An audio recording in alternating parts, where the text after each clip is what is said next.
Hi guys, மீஷோவில் நான் வந்து ஷால் ஆர்டர் பண்ணியிருந்தேன். White, black and sandal. Shawl எப்படி இருக்குன்னு பார்க்கலாம். இது வந்து ஒயிட்டு,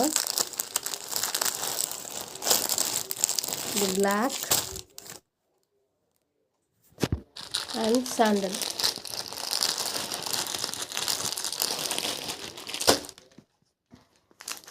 அதோட குவாலிட்டி எப்படி இருக்குது அப்படின்றத நம்ம ஒன்று ஓப்பன் பண்ணி காமிக்கிறேன். எப்படி இருக்குன்னு பார்க்கலாம்.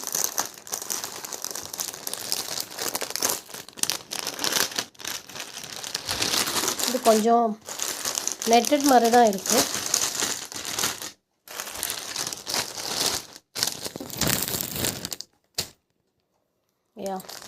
ஸோ இது இப்படி தான் இருக்குது. ஸோ இது உங்களுக்கு பிடிச்சிருந்தது நீங்கள் வாங்கணும்னு நினச்சிங்கன்னா இதோட ப்ரைஸ் டீட்டெயில்ஸ் டெஸ்கிரிப்ஷன் கொடுக்குறேன். இதோட கோட் எல்லாமே கொடுக்குறேன். ப்ளீஸ் செக் அவுட் பண்ணி பாருங்க கைஸ். பாய்.